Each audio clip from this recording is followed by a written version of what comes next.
Matthew chapter 27 32-66. The King on a Cross. Now as they came out, they found a man of Cyrene, Simon by name. Him they compelled to bear his cross. And when they had come to a place called Golgotha, that is to say, place of a skull, they gave him sour wine mingled with gall to drink. But when he had tasted it, he would not drink. Then they crucified him, and divided his garments, casting lots, that it might be fulfilled which was spoken by the prophet. They divided my garments among them, and for my clothing they cast lots. Sitting down, they kept watch over him there. And they put up over his head the accusation written against him. This is Jesus the King of the Jews. Then 2 robbers were crucified with him, one on the right and another on the left. And those who passed by blasphemed him, wagging their heads and saying, You who destroy the temple and build it in 3 days, save yourself. If you are the Son of God, come down from the cross. Likewise the chief priests also, mocking with the scribes and elders, said, He saved others, himself he cannot save. If he is the King of Israel, let him now come down from the cross, and we will believe him. He trusted in God, let him deliver him now if he will have him, for he said, I am the Son of God. Even the robbers who were crucified with him reviled him with the same thing.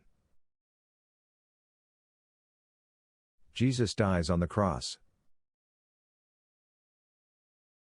Now from the 6th hour until the 9th hour there was darkness over all the land. And about the 9th hour Jesus cried out with a loud voice, saying, Eli, Eli, lama sabachthani? That is, my God, why have you forsaken me? Some of those who stood there, when they heard that, said, This man is calling for Elijah. Immediately one of them ran and took a sponge, filled it with sour wine and put it on a reed, and offered it to him to drink. The rest said, Let him alone, let us see if Elijah will come to save him. And Jesus cried out again with a loud voice, and yielded up his spirit.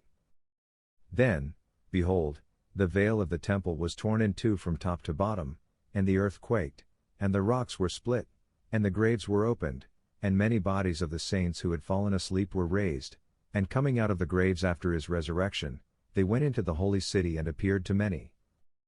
So when the centurion and those with him, who were guarding Jesus, saw the earthquake and the things that had happened, they feared greatly, saying, Truly this was the Son of God.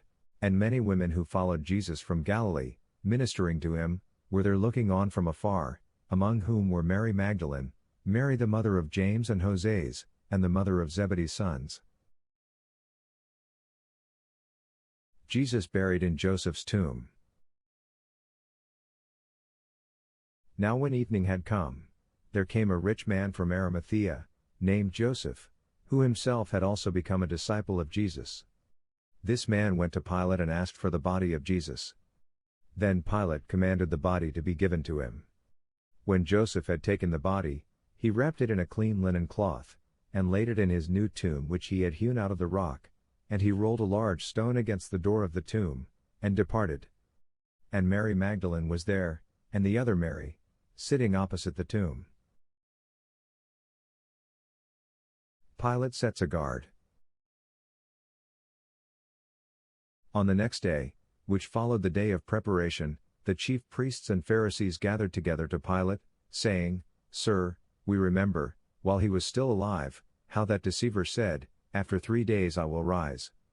Therefore command that the tomb be made secure until the 3rd day, lest his disciples come by night and steal him away, and say to the people, He has risen from the dead. So the last deception will be worse than the first. Pilate said to them, You have a guard, go your way, make it as secure as you know how. So they went and made the tomb secure, sealing the stone and setting the guard.